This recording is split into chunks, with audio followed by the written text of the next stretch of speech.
青瓦侗寨、侗族大歌、篝火鼓楼。这次去你那儿坐坐，来到了多民族融合的黔东南，在这个有着最原始生命力量的大山里，住着我们这次探访嘉宾侗族老师杨慧。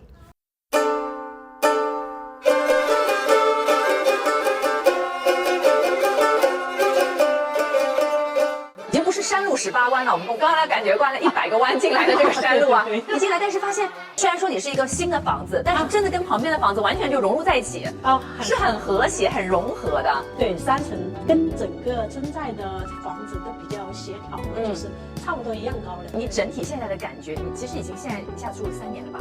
现在来这个家呢，就感觉就不是像是在农村那种，又比较亮，就像以前那种房子呢，因为那个窗子比较小嘛，你在家里面就太黑了，你就不想待在家里面。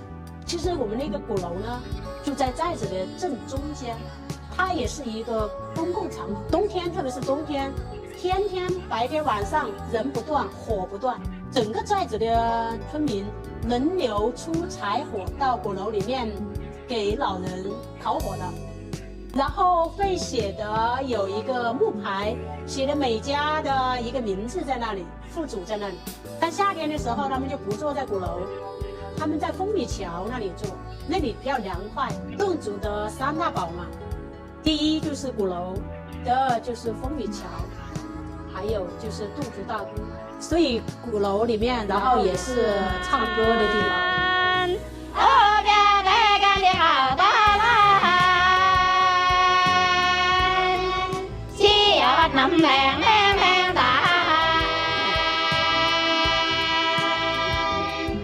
你这边已经接待过，你有没有统计过你这边接待过多少人了？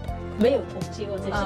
6月份建好，然后7月份，然后就有客人就来入住了。我会教他们唱侗歌。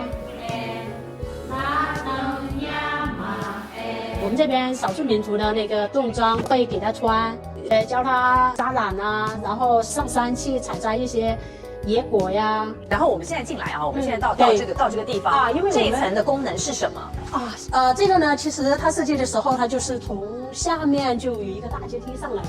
因为我们这边呢，然后就鸡狗啊，反正比较多。如果你在下面，门在下面的话，你一敞开，那些鸡狗都会进来。上来这个阶梯就比较隐蔽一点，对，就更加干净一些。我们这一层的功能呢，其实就是一个公共空间。我弄了一个茶桌，然后就可以喝茶。然后我刚刚注意到了你家门口旁边那个菊花对，那个也是我的一面吧，是我做的，是超漂亮。对，所以你看我还摘过来那里。对，哇，你真的很专业，很漂亮，插花插的。所以这里是一个茶桌，然后这一个呢就是我们的一个长桌宴。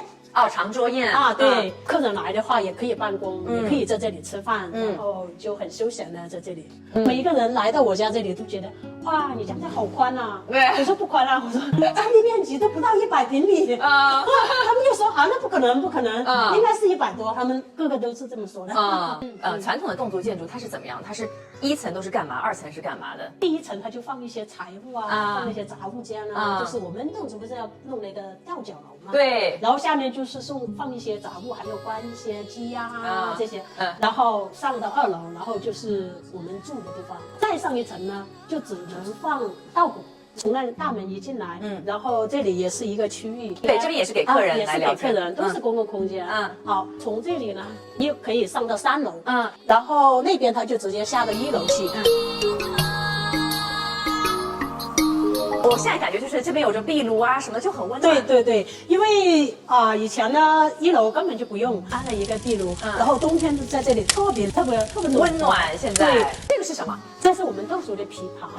侗族琵琶。对，所以是你们在唱歌的时候会用到，是吗？唱歌的时候会用到这个。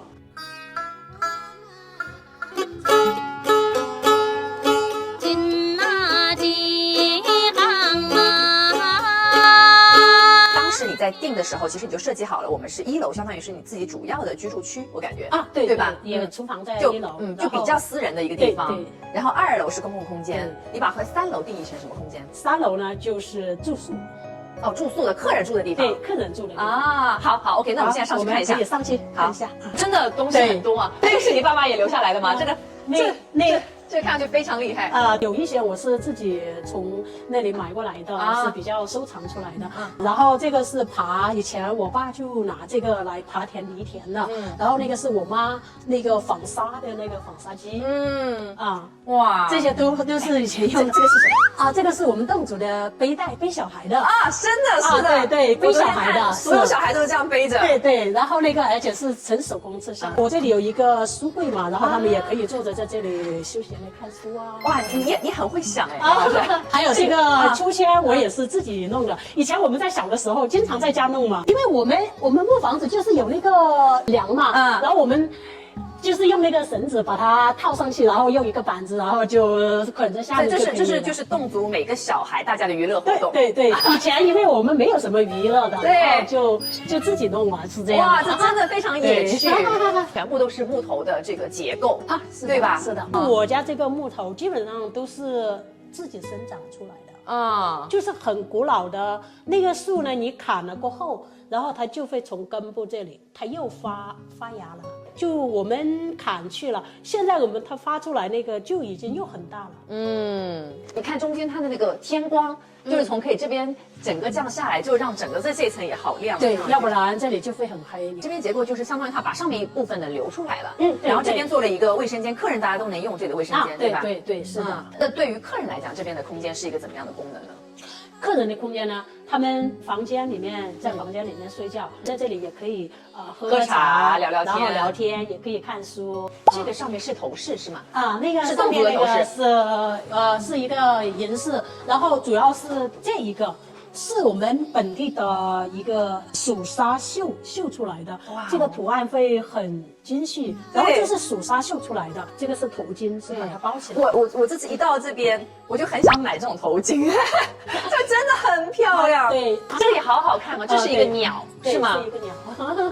侗族的头饰服装跟苗族有什么区别吗？侗族呢它的头饰就简单一些，清秀一些。苗族的呢就是很华丽，就是那个牛角啊什么，他们更壮观的那种。我们侗族就给人秀气一点，清秀一点。这边是一个，我现在知道了，我昨天有学会，这个叫亮布，是不是？对，这个是亮布，这个就是围腰，我们围在。好好看，真的太美了。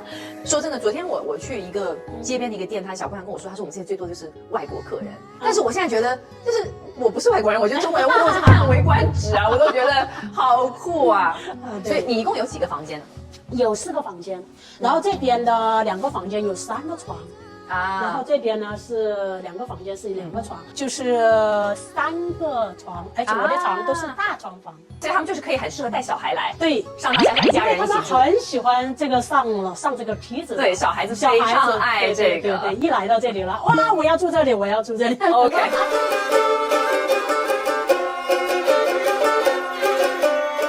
所以客人们来一定都非常想要吃你烧的这种菜，对吧？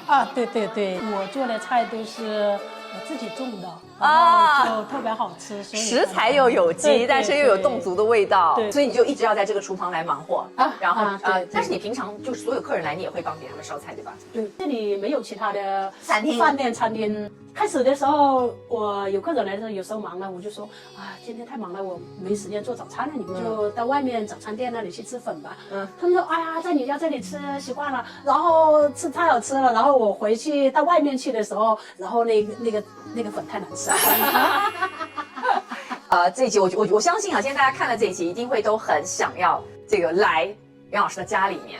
那我们这边呢就会给到大家一个信息，然后大家也可以给我们评论留言，想要约杨老师，现在就是你1月份还可以吗？可以，只能冬天的淡季了我们3、4月份都已经很满了，是不是？对，欢迎大家来欢迎大家。